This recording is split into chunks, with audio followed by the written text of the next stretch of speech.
Parliament సమావేశాలు నేడు ఘనంగా ఆరంభమయ్యాయి. కొత్త లోక్సభ సమావేశాలు నేడు ఉదయం 11 గంటలకు ఘనంగా ప్రారంభమయ్యాయి. లోక్సభ ప్రోటం స్పీకర్గా బీజేపీ ఎంపీ భర్తృహరి మెహతాబ్తో రాష్ట్రపతి ద్రౌపది ముర్ము ప్రమాణం చేయించారు. మెహతాబ్ ఆ తర్వాత లోక్సభ నాయకుడైన ప్రధానమంత్రి నరేంద్ర మోడీని సభ్యునిగా ప్రమాణం చేయవలసిందిగా పిలుపునిచ్చారు. ఈ సమావేశాల్లో ప్రధానమంత్రి సహా కొత్తగా ఎన్నికైన పార్లమెంట్ సభ్యుల ప్రమాణ స్వీకారోత్సవం జరుగుతుంది. తొలి రోజు మొత్తం 280 మంది ఎంపీలు ప్రమాణం చేయనున్నారు.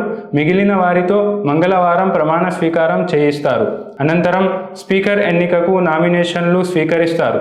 జూన్ 26న స్పీకర్ ఎన్నిక జరుగుతుంది.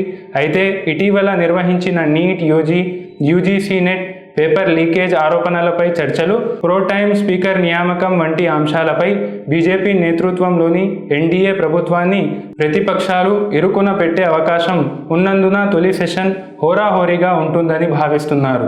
జూన్ 27న రాష్ట్రపతి ద్రౌపది ముర్ము పార్లమెంట్ ఉభయ సభలను ఉద్దేశించి ప్రసంగించనున్నారు. సార్వత్రిక ఎన్నికల తర్వాత 18వ లోక్సభ మొదటి సెషన్ జరుగుతుంది. ఈసారి లోక్సభలో ఎన్డీఏ 293 స్థానాలను కైవసం చేసుకుంది. కాంగ్రెస్ 99 స్థానాలను, ఇండియా కూటమి 234 స్థానాలను గెలుచుకుంది.